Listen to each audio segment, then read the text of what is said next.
আমন্ত্রণ জানাচ্ছি আপডেট সংবাদে। শুরুতেই জানিয়ে দিব গুরুত্বপূর্ণ শিরোনাম, এরপরেই থাকবে বিস্তারিত। পুরোদমে ইরান ইসরায়েল ভয়াবহ যুদ্ধ চলছে। ইহুদি ও মুসলিমদের মধ্যে পাল্টা হামলা চলছে।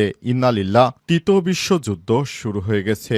আর এরই মাঝে আমাদের হাতে এসে পৌঁছেছে যুদ্ধের সর্বশেষ গুরুত্বপূর্ণ সবথেকে তাজা আপডেট সংবাদ। প্রথমেই জানাবো, শেষ পর্যন্ত ইরানের কাছে যুদ্ধবিরতি ভিক্ষা চাইতে হবে। চলতি সপ্তাহে ইরানে ভয়াবহ হামলা চালিয়েছে ইসরায়েল। দেশটির এই হামলায় ইরানের বেশ কয়েকজন সামরিক কমান্ডার, বিজ্ঞানী এবং বেসামরিক নাগরিক নিহত হয়েছে। এই হামলার জবাবে ইরান আজ সন্ধ্যা থেকে ইসরায়েলের বিভিন্ন এলাকায় আক্রমণ শুরু করেছে। শুরুতে খুব একটা সফলতা না পেলেও হাইপারসনিক মিসাইল ব্যবহার করে পুরো পরিস্থিতিকেই পাল্টে দিয়েছে ইরান। এখন দখলদার ইসরায়েলি বাহিনী পালাতে শুরু করেছে। এরপর জানাবো, নতুন আত্মঘাতী ড্রোন উন্মোচন করল ইরানের সেনাবাহিনী। Islamic Revolutionary Guard Corps Aerospace Force তাদের নতুন আত্মঘাতী ড্রোন উন্মোচন করেছে। নতুন এই ড্রোনের নাম শাহেদ 107। এই ড্রোনটি সরাসরি ইসরায়েলকে চূর্ণ বিচূর্ণ করে দিতে পারবে। এদিকে তেহরানের আকাশ আমাদের নিয়ন্ত্রণে, বিজয়ের পথে ইসরায়েল দাবি নেতানিয়াহুর। গাছে কাঁঠাল গোপে তেল, এবার ইসরায়েল বিজয়ের পথে রয়েছে বলে এমন মন্তব্য করেছে ইহুদিবাদী নেতানিয়াহু। তেহরানের আকাশসীমা ইসরায়েলের বিমান বাহিনীর নিয়ন্ত্রণে রয়েছে বলে জানিয়েছেন তিনি, কিন্তু তিনি মিথ্যা বলে আওড়াচ্ছেন। জানাবো, ইরানের পারমাণবিক স্থাপনায় ইসরায়েলি হামলা, জরুরি বৈঠক ডেকেছে আইএইএ। ইসরায়েলের সামরিক হামলার পরিণতি নিয়ে আলোচনা করতে আজ আইআইএ এর সদর দপ্তরে জরুরি অধিবেশন বসছে আন্তর্জাতিক পরমাণু শক্তি সংস্থার পরিচালনা পরিষদে।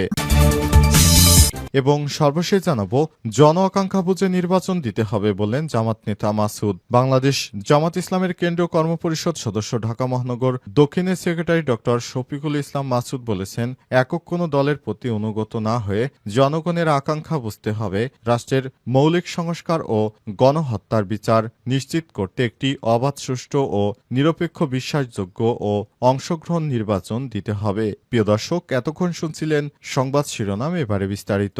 তবে তার আগে বন্ধুরা, অনুরোধ থাকবে এই সংবাদটিতে একটি লাইক দিন।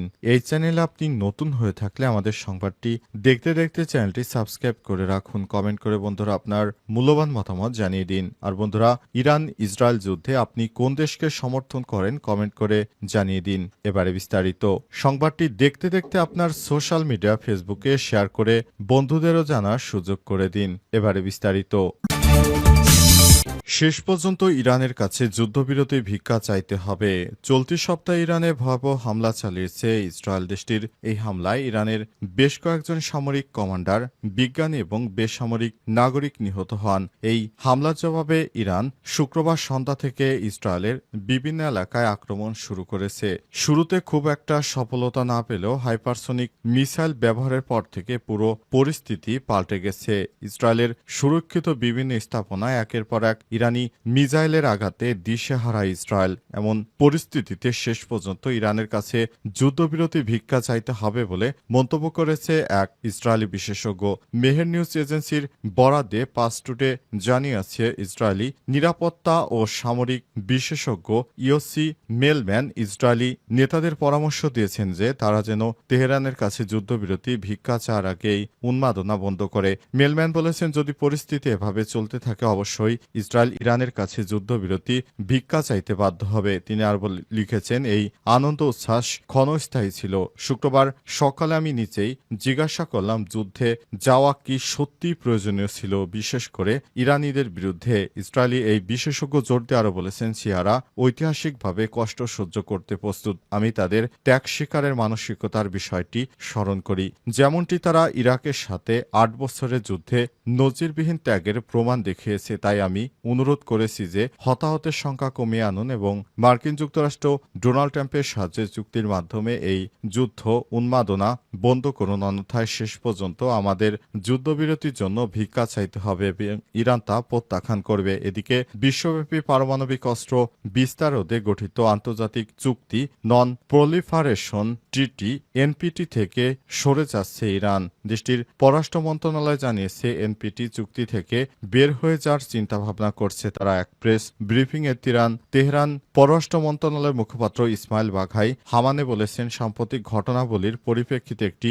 উপযুক্ত সিদ্ধান্ত নেওয়া হবে। পার্লামেন্টে একটি প্রস্তাব প্রণয়নের প্রক্রিয়া চলছে এবং পরবর্তী ধাপে সরকার ও পার্লামেন্ট একযোগে কাজ করবে। 1970 সালে ইরান এনপিটি স্বাক্ষর করেছিল, যার একটি কাজ হচ্ছে এনপিটির মাধ্যমে যে ইরান পারমাণবিক কর্মসূচি চালাবে না, অর্থাৎ ইরান কোনো পারমাণবিক বোমা তৈরি করবে না। কিন্তু শেষ পর্যন্ত ইরান সেই কর্মসূচি থেকে অর্থাৎ সেই চুক্তি থেকে সরে এসে নতুন করে ইরান হামলা চালাতে শুরু। ইরান এখন অনেক বেশি অ্যাক্টিভ হয়েছে এবং আগের থেকে তারা পারমাণবিক কর্মসূচি বাড়িয়ে চলেছে। আর এই ভয়ে ইরানে হামলা করে বসে দখলদার ইসরায়েল। আর এই হামলার পর একে একে ইসরায়েলের সমস্ত কিছু ধ্বংস হয়ে যাচ্ছে ইরানের মিসাইলের আঘাতে। নতুন আত্মঘাতী ড্রোন উন্মোচন করল ইরানের সামরিক বাহিনী। Islamic Revolutionary Guard Corps Aerospace Force তাদের নতুন আত্মঘাতী ড্রোন উন্মোচন করেছে। নতুন এই ড্রোনের নাম শাহেদ 107। দেশটির রাষ্ট্রীয় বার্তা সংস্থা তাসনিম নিউজ এই খবর জানিয়েছে। প্রতিবেদনে বলা হয়েছে, আজ শত্রুদের লক্ষ্যবস্তুতে নিখুঁতভাবে আঘাত হানতে সক্ষম অস্ত্রঘাতী মানুষ্যবিহীন বিমানবাহী ড্রোনটি উন্মোচন করা হয়েছে। সংবাদ মাধ্যমটি বলছে, শাহেদ 107 এর ছবি থেকে বোঝা যায় একটি পিস্টন ইঞ্জিন দিয়ে সজ্জিত, যা বিমানটিকে ১৫০০ কিলোমিটারের বেশি উপর দিয়ে উঠতে সক্ষমতা প্রদান করে। খবরে বলা হয়েছে, সাম্প্রতিক প্রকাশিত ফুটেজে শাহেদ 107-এর মতো একটি ইরানি ড্রোনকে ইসরায়েলি অ্যারো-3 বিমান প্রতিরক্ষা ক্ষেপণাস্ত্র ব্যবস্থার দিকে এগিয়ে যেতে দেখা গেছে। যদি যাচাই করা হয় তাহলে এটি প্রমাণ করবে যে নতুন ইরানি ড্রোন ইসরায়েলে বহু স্তরযুক্ত বিমান প্রতিরক্ষা ব্যবস্থা ভেদ করার ক্ষমতা রাখে। দখলদার ইসরায়েলি বাহিনী যেন নিরীহ ফিলিস্তিনিদেরকে যেভাবে হত্যা করেছে তাদেরকেও সেভাবে হত্যা করে ইরানের যোদ্ধারা এখন প্রতিশোধ নেবে। সময় এসেছে দখলদার ইসরায়েলি বাহিনীকে শিক্ষা দেওয়ার। দখলদার ইসরায়েলি বাহিনী দীর্ঘদিন ধরে মুসলিমদের বিভিন্ন রাষ্ট্রে তারা যুক্তরাষ্ট্রের সমরাস্ত্র ব্যবহার করে হামলা চালিয়ে নানাভাবে ক্ষতিগ্রস্ত করছে। আর এর থেকে বাঁচতেই এই ধরনের পদক্ষেপ নিচ্ছে ইরানের যোদ্ধারা। তেহরানের আকাশ আমাদের নিয়ন্ত্রণে, বিজয়ের পথে ইসরায়েল দাবি নেতানিয়াহুর। ইসরায়েল বিজয়ের পথে রয়েছে বলে মন্তব্য করেছে দখলদার ইসরায়েলের প্রধানমন্ত্রী বেঞ্জামিন নেতানিয়াহু। তেহরানের আকাশসীমায় ইসরায়েলের বিমান বাহিনীর নিয়ন্ত্রণে রয়েছে বলে জানিয়েছেন তিনি। প্রতিরক্ষামন্ত্রী ইসরায়েল কার্টস এবং chief of staff lieutenant general Eyal জামিরের সঙ্গে ইসরায়েলের তেল নব বিমান ঘাঁটি পরিদর্শন করার সময় নেতানিয়াহু মন্তব্য করেছেন। আজ ইসরায়েলি গণমাধ্যমের বরাতে কাতার ভিত্তিক সংবাদ মাধ্যম আল জাজিরার খবরে জানানো হয়েছে, ইসরায়েলের প্রধানমন্ত্রী বলেছেন, আমরা আমাদের দুটি লক্ষ্য অর্জনের পথে এগিয়ে যাচ্ছি, পারমাণবিক হুমকি নির্মূল এবং ক্ষেপণাস্ত্র হুমকি নির্মূল করা। তেহরানের নাগরিকদেরও হুমকি দিয়েছে নেতানিয়াহু। তিনি জানান, ইরানের রাজধানী ছেড়ে চলে যেতে বলেছেন সে দেশের নাগরিকদের। নেতানিয়াহু বলেছেন, আমরা শীঘ্রই পদক্ষেপ নিচ্ছি। দখলদার ইসরায়েলি বাহিনীর প্রধানমন্ত্রী নেতানিয়াহু এখনও পৃথিবীর নিকৃষ্ট এই শাসক, তিনি এখনও মুসলিমদের রক্ত ঝরাতে চান, তাই নিরীহ ইরানবাসীদের উপর হামলা চালিয়েছে এই কট্টরপন্থী নেতা। তিনি মুসলিমদেরকে পৃথিবী থেকে নিঃশেষ করে দেওয়ার জন্য যে মিশনে নেমেছেন তা ইরানের ব্যালিস্টিক ক্ষেপণাস্ত্রের আঘাতে দখলদার ইসরায়েলি বাহিনী কখনো সেটি করতে পারবে না বলে ইরান এজন্যই ব্যাপক হারে ক্ষেপণাস্ত্র হামলা শুরু করেছে। ইহুদিদেরকে এখন দমালে আর ভবিষ্যতে তারা কিছুই করতে পারবে না।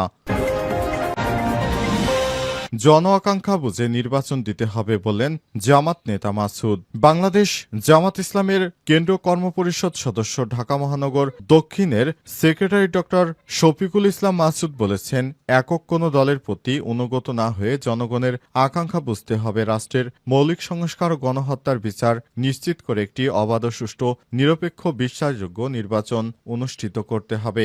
একক কোনো দলের হয়ে নির্বাচন জামাত মেনে নেবে না। তার মানে লন্ডনে তারেকের সঙ্গে কি বৈঠক করেছে সে বিষয়ে জাতিসংঘে উপস্থাপন করার জন্য বলছে জামাতের নেতারা। আর জামাত ইসলাম ঢাকা মহানগরী দক্ষিণের গ্যান্ডারিয়া ওয়ারিজনে থানা ওয়ার্ডে দায়িত্বশীল ঈদ পুনর্মিলনী অনুষ্ঠানে প্রধান অতিথির বক্তব্যে সব কথা বলেন শফিকুল আলম। কেন্দ্রীয় মজলিসের শুরা সদস্য ও মহানগরী সহকারী সেক্রেটারি মোহাম্মদ কামাল হোসেনের সভাপতিত্বে অনুষ্ঠানে বিশেষ অতিথি হিসেবে ছিলেন কেন্দ্রীয় মজলিসের শুরা সদস্য মহানগর সহকারী সেক্রেটারি ডক্টর আব্দুল মান্নান। অন্যান্যদের মধ্যে উপস্থিত ছিলেন ঢাকা মহানগরী দক্ষিণের মজলিসের শুরা সদস্য যথাক্রমে মাওলানা মীর আমিরুল ইসলাম, রুহুল আমিন, গোলাম আজম, কামরুল ইসলাম সহ অন্যান্য নেতৃত্ববৃন্দ। মাসুদ বলেন, 5ই আগস্ট ছাত্র জনতার আন্দোলনে আওয়ামী লীগের ক্ষমতাচ্যুত হওয়ার পর গণতন্ত্রকামী সকল দলের মতামতের ভিত্তিতে অন্তর্বর্তীকালীন সরকার গঠিত হয়েছে। এই সরকার প্রধানের দায়িত্ব ছিল সংস্কার, গণহত্যা বিচার এবং একটি